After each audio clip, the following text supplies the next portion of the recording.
Just like we had certain disorders with our red blood cells, there are certain disorders associated with white blood cells.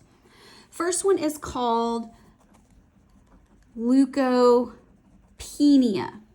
May not have heard that word before. This is where you don't have enough white blood cells. This doesn't generally occur naturally unless there's a poisoning that's just going to destroy all of the bone marrow. Most commonly, people with this, it's caused by chemotherapy is the most common cause of that. Now, the opposite, leukemia. Excessively high white blood cells. But they're not functional. So they're just clones of a single cell that's unspecified. So it doesn't really have a job, and non-functional. So non-functional. So there's too many white blood cells, but they don't actually do anything.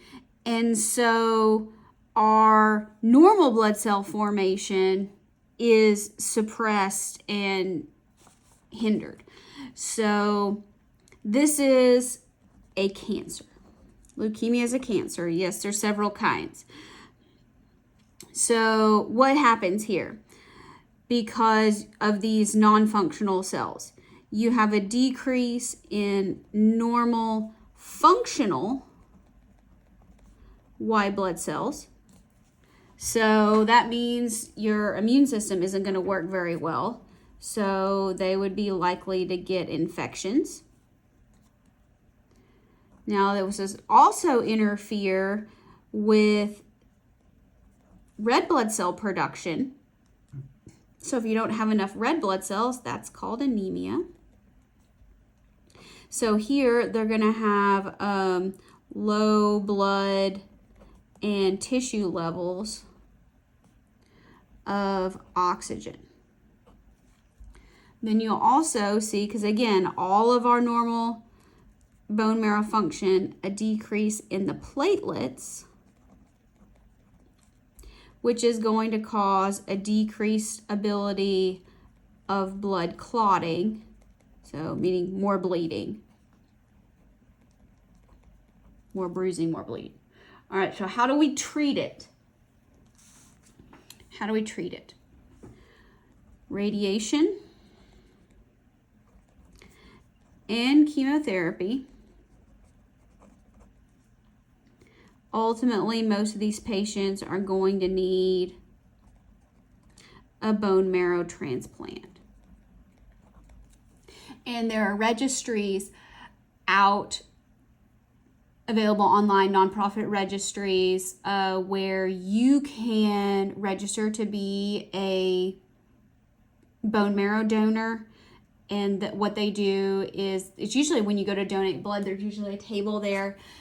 Donate Life, I believe, is the one that I did, and they'll like do a cheek swab so they can, get, and they'll use that to test to see if you're a match for somebody, if that's something that you're interested in, or just, being a patient advocate.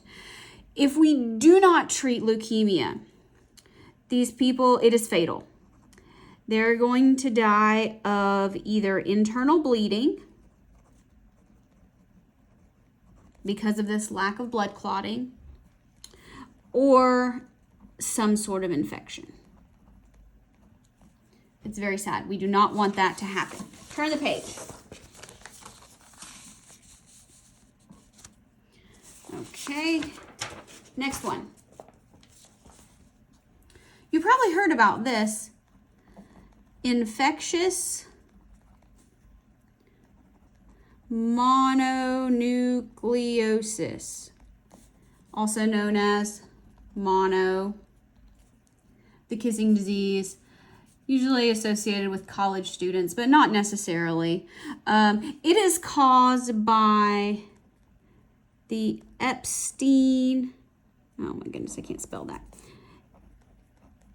Epstein-Barr virus. So you may also hear this referred to as EBV. EBV. And so here you get excessive amounts of monocytes and lymphocytes.